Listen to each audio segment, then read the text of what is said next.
Hello and welcome back to the channel. Today I wanted to continue a discussion that I started last video I had when I was talking about politics and what the Lord is saying regarding that. So we are in the thick of the 2024 elections, and I want to make sure that I'm adding to the dialogue that I'm hearing online. It's kind of interesting that we're having so much conversation about who a Christian ought to vote for. I heard an amazing podcast the other day. Pastor Landon Schote from Mercy Culture was having a conversation with some people about why it is they were voting for a particular candidate. I will be honest, I did not align with everything that was said on that podcast, but I thought it was really important to understand the perspective, namely of Christians who are voting for former President Trump, right? And so I wanted to better understand the perspectives, the pain points, the things that they were talking about. And one thing I walked away from the conversation thinking was that the elections are quite complicated. And we would be remiss to try to boil it down to one issue, whether that be abortion or immigration or the economy. There's so many things that make it so that when you're voting as a Christian, it's very layered the way that you approach your decision on who to vote for. What we do know is that there is no perfect candidate, whether we're considering Harris or Trump. Neither of them are squeaky clean individuals. Neither of them are the perfect person that will solve all of the problems. Um, Actually, it's revealing to us, all of their imperfections are revealing to us that no one man or woman can save our nation. It's only something that God can do. Another thing that this election is revealing to us is that politics are riddled with so much idolatry. And before anyone starts getting defensive, I want to acknowledge that the idolatry is not happening in a new way. We have always been doing it. One of the areas of idolatry that we don't oftentimes get called out for is that just as people are idolizing Donald Trump now, and putting his face on T-shirts and buying his hats, we were idolizing Barack Obama back in the day. I remember when I was a college student staying up late to see the election results, and I remember how important that moment was for us, right? And now I'm looking at how Christians are aligning themselves as fiercely to Donald Trump as we were aligning ourselves so fiercely to Barack Obama. So I'm saying that to say that idolatry is not new.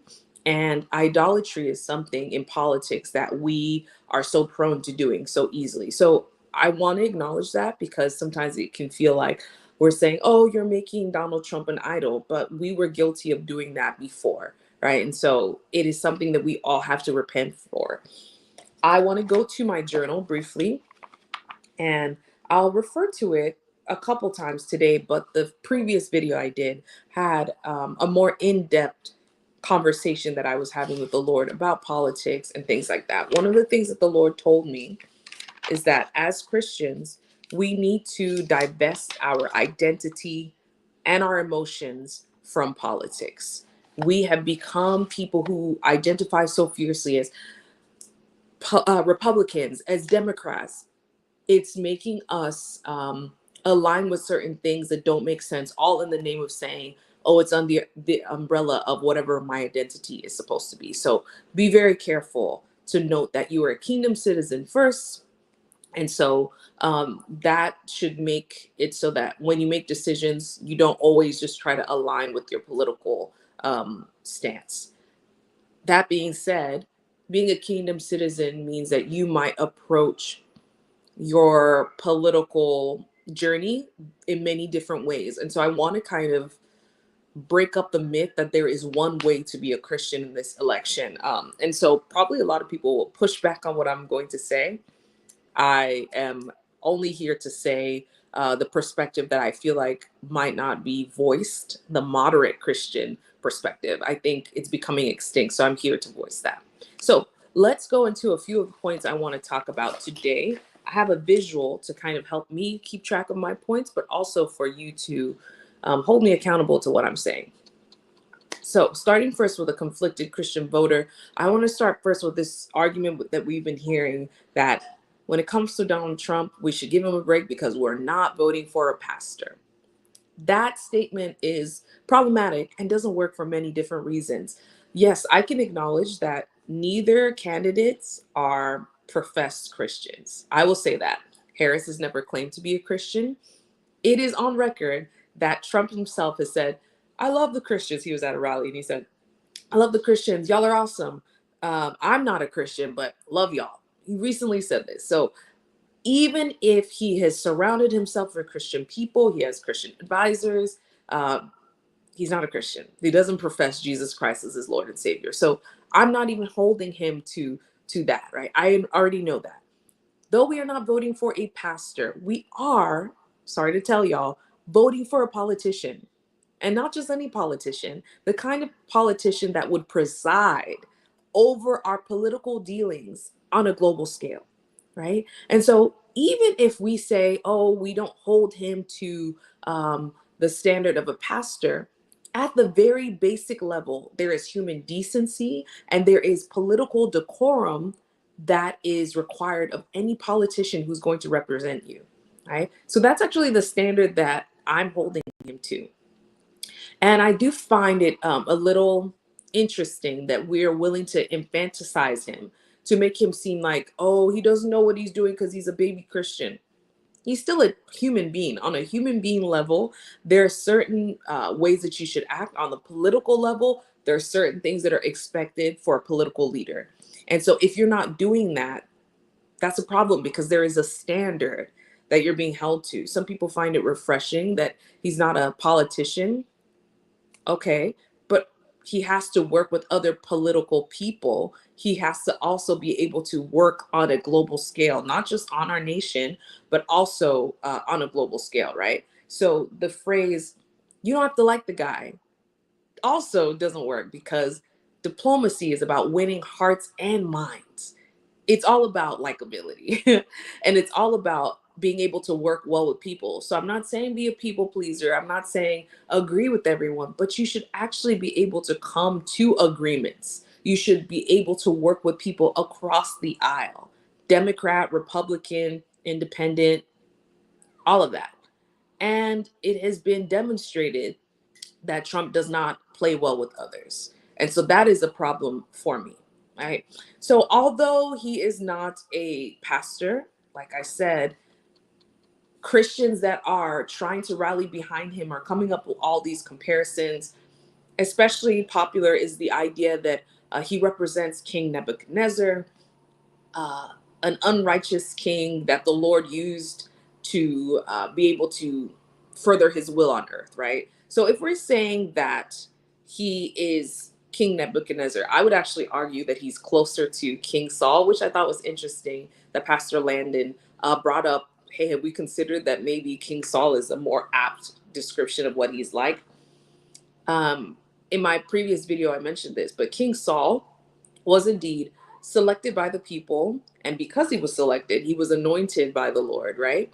Um, the issue with King Saul was that King Saul suffered from pride and he operated with pride, which caused him to go astray. He moved away from the advisors who were given to him by the Lord. All of the success that he had came from his advisor hearing from the Lord and instructing him and him obeying. When he started to walk outside of that alignment, all of his favor went away. And the issue with Saul was that Saul did not realize when the Lord's hand of favor and protection and guidance left his life, and he continued trying to run his nation without the hand of God. That is a problem. So I think King Saul is a comparison we should actually delve into. But whether you believe he's King Saul or King Nebuchadnezzar, or if you even believe that Harris is Queen Esther, which someone threw out the other day, but whatever it is that you believe, the main thing to remember is that we understand that God is able to use unrighteous people in politics to let his will be done. So if we understand that for Trump, that Trump could be the King Nebuchadnezzar that the Lord is wanting to use, my issue is why is that not being extended to Harris? Harris being the unrighteous or the non-Christian person that the Lord wants to use. I do find it a little bit odd that that argument doesn't extend to her as well, right? With them both not actually being Christian people, right? Um, the question that it's also bringing up to me is that, okay, what is it exactly that it takes to be a person who can be used by the Lord in politics? We can see that it doesn't necessarily mean that you have to be a Christian to be used by the Lord. What we do see is that humility is huge. You need humility to acknowledge that there's some things that you might not know. So you might need to bring people smarter than you, people who are better versed in these areas to advise you, right? People to walk alongside of you. You also need to have a heart for the people. You need compassion, and you need to be able to have a moldable will, right? Meaning that, yeah, you might have come in one way, but you are able to say, huh, I've changed my mind about this thing. I've become more informed. I want to now have a different stance. Um, if we're talking about humility, compassion for people, being able to adapt your will, I do not think that I've ever seen Trump demonstrate any of those qualities. I don't think I've ever seen objectively, right? Um, One example that I thought was really interesting, I heard recently on an interview with Harris. Someone was asking her, hey, you used to believe this thing a few years ago, but your political stance has changed. Explain yourself. What's up with that? And she had a really great response where she essentially said, I hope that as a politician, if I am brought to light with new evidence, if someone enlightens me on something that I had a different perspective on and I learn from that, I hope that I'm able to change my mind and embrace this new perspective, right? So that openness to change your mind, to be educated, I feel like that's something that the Lord can use. I feel like that's something that is demonstrating a teachability that is very helpful when it comes to this ever evolving world with issues with real people, right? And you can even see that, and some people hate this example, but when she was a prosecutor, she changed her stance on the death penalty due to compassion, due to new evidence being presented, right? So I think when you look at someone who is willing to make that kind of change, it shows a flexibility, being able to do anything in order to get things done. And so I think that I don't agree with all of the things that she is speaking about. I do believe in her heart for the people. I believe in her responsiveness. I believe in her decorum as a politician. And she has demonstrated and said herself that she loves to solve problems. When it comes to the ruler of our nation, we need someone who can solve problems and be moldable. I'll be honest and transparent. My desire is that her heart would be moved to shift in certain places that are more aligned to what the Lord wants. Um, when we're coming to the issue of pro life, she is not a pro life candidate, but transparently, neither is Trump. Trump has kind of shown that, hey, whatever the states want, they can do with pro life. His personal stance on abortion, I've heard a few accounts that show that when Roe versus Wade was overturned, he was like, "Ooh, what's that going to go do to my poll numbers?" And so this is an account I'm hearing from a podcast, right? But at the same time, the issue of abortion is something that the Lord can still change both candidates' minds about to make them more aligned with His will. I want to read something really quickly that the Lord has been speaking to me. Okay, he said to me, when you all vote this election, you're picking a leader who will choose the good of the people in a crisis. Select one who is compassionate, as is shown in their policy, and quick to act. In truth, in face of what is to come, they will not be able to rest on their ideals, but on their instincts. Politics will not be pretty, but it will be about survival at all levels. Who will take care of the poor and the needy? Anyone who gets caught up in ancillary issues will not be effective in their term. Okay, so let me pause there. What is about to come? And a few people have prophesied about it, but I'm imagining something like COVID level, and let me not get flagged here, but something pretty serious happening in the world, right? What politician would attend to that and not say, well, I can't work with you because you're Republican. I can't work with you because you're a Democrat. I'm asking myself, which politician would respond quickly with compassion for all people? And so there are some ideals, right, about the economy. Oh, ideally, this is what I would do, or this is ideally what I would do with immigration. This is ideally what I do with abortion. But when the rubber meets the road, and there is an immediate problem facing you. This is the great thing about checks and balances in our country. Even if, as a Republican, you wanted to respond in a certain way, the checks and balances of our government make it so that you have to pass it by a bipartisan group of people, right? Which I do think keeps you grounded and keeps you accountable to the American people, right? So I think even if we thought Harris's ideals were not great, she's being held in check by the more conservative people that she has to work through. And so I think this idea that, oh, conservatives only care about this and they're going to be so stubborn. Conservatives care about people just as liberals care about people. And so we have to remove this idea of this political party is bad and they only want to ruin the morals of this country, and this political party is good and they only care about God's law and things like that. It's not so cut and dry, and I think we're being very naive when we do that. Political parties have flopped and flip-flopped over the years. Many people who are diehard Republicans are now Democrats because of other issues, and vice versa. Many diehard Republicans are now being Democrats. Did I say the same thing twice? Republicans becoming Democrats, Democrats becoming Republicans, right? And so, one thing that was interesting is that the Lord said, you will see some very odd political alliances. It's not them being fake. They've come to the realization that it's all bigger than them.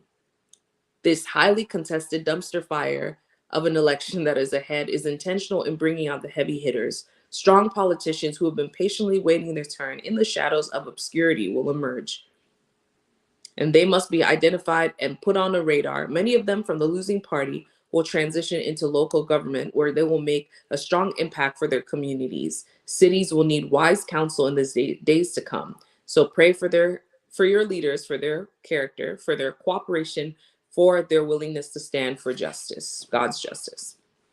So it's kind of one of those things where it's funny that the Holy Spirit is calling it a dumpster fire of an election, right?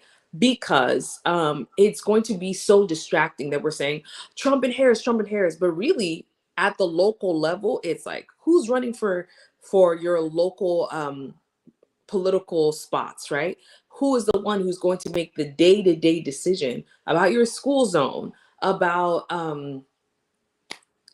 different laws that happen in your jurisdiction, right? Those are the things that impact you on a day-to-day basis.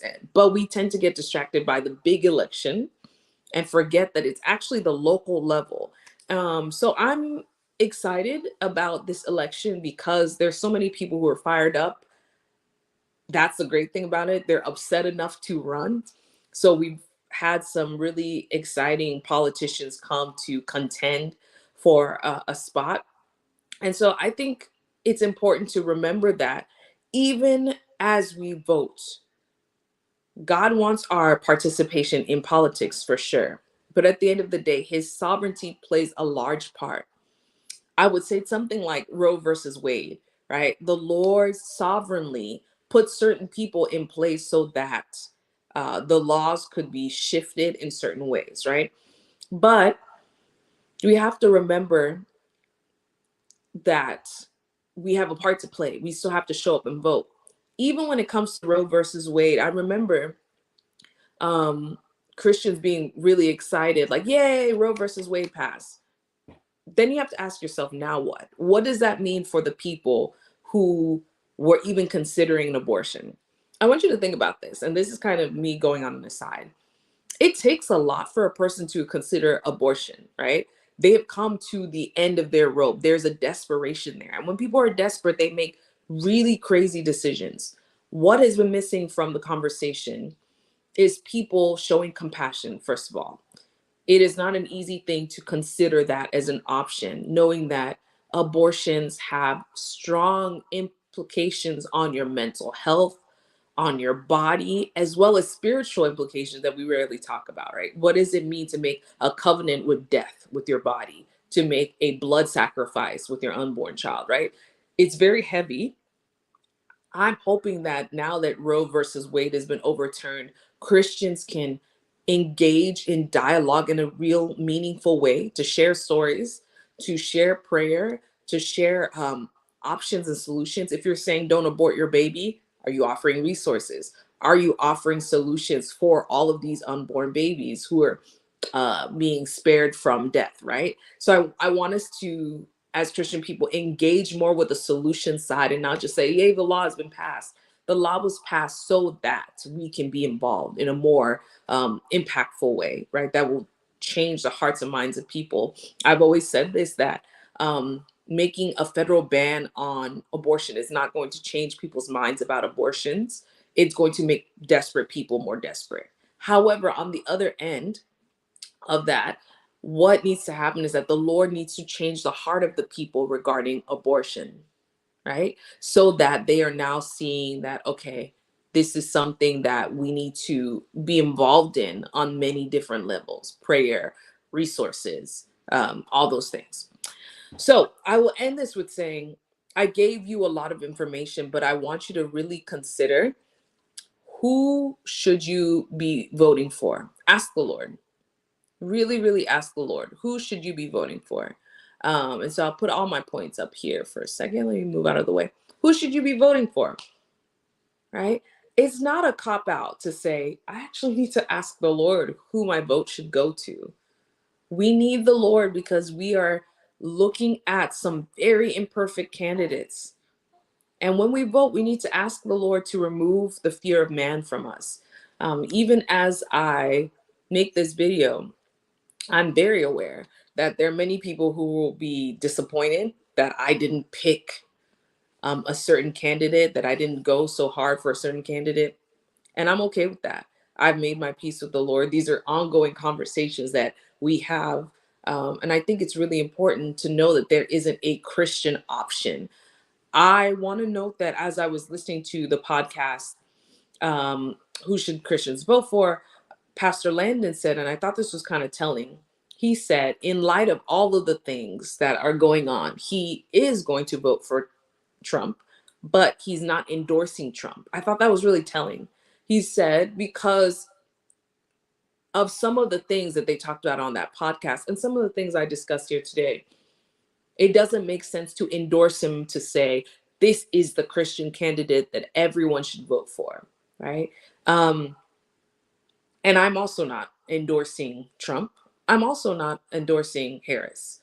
I am endorsing you praying and talking to the Lord about this, right? So take the fear of man out. This idea that people at your church will be upset with how you vote. Let go of idolatry. There is no perfect candidate. So anytime that you are holding up a candidate so much on a pedestal that you stop looking and evaluating and discerning whether or not their decisions are safe or unsafe for people. And then I also want you to pray that the Lord would remove anxiety from your heart. This is his world that he created. And so he is in total control. And this is not the first election. And he also knows what it is that he's going to do to counteract whatever it is that we do on a human level. Even if in our ignorance we select the wrong candidate, he can still fix it. Right. So I don't want us to take that for granted, but there's this anxiety like, oh, am I going to do the right thing? Am I going to pick the right candidate? Ask the Lord to guide you and trust that you're hearing him. And lastly, I want you to ask the Lord to speak to you directly, not necessarily through the coercion of your friends or your family or your pastors. I want him to speak to you. Anything you hear from those other people should be a confirmation. There used to be a time where you would go into the voting booth and it was a kind of private thing that you didn't have to share how you voted. And that's no longer the case because people want to know how you voted. So I'm making this video to give a perspective so that you know that it's okay to be a conflicted Christian voter. This is not a black and white type of election. It's really not. And the idea that there is only one way to vote is unhelpful and really untrue, right? And I'll be transparent as I close about this. Abortion for me is a big issue, but immigration as a Nigerian American is a huge issue as well. So if I ignore that, I ignore a great part of the equation in and the deciding factor. Depending on which candidate wins, the lives of people like me can be really impacted, right? And so I want to pick a leader that will be compassionate and just and quick to action regarding all of those areas that are pressing. All of them are pressing, right? So I think that the Lord is going to really guide us in this area, but I also want us to be careful to not lose friends because of a difference of opinion. I already know that the Lord told me to not be pressured, guilt tripped by any pastors on any platform to vote in any particular way. So I'm okay with hearing people's perspective. Like I said, I went looking for the perspective of the Christian Trump supporter because I wanted to understand it. I wanted to understand the pain points that drove people to vote in that direction. And so I'm always wanting to hear, not so that I can argue or have a rebuttal and say, oh, you shouldn't vote for him. If you want to vote for him and if that's how you feel led, that's fine.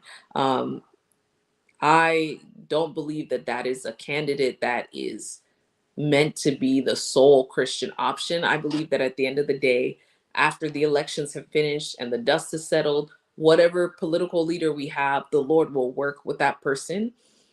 And if they are willing to be humble and to be moldable, the Lord can use either of them for his will in this election. So I thought I'd add a moderate voice of reason with all of the different thoughts and ideas floating around. I haven't really heard the moderate Christian perspective very often, but I think it's an important one. We can't let it go unsaid that there are many things to consider as a Christian person who is voting in this election. And I'm willing to go on record about my thoughts regarding this election, um, despite any pushback that I might receive from either side. Okay, bye everyone. Happy voting. Please go out and do your civic duty if you can. Bye.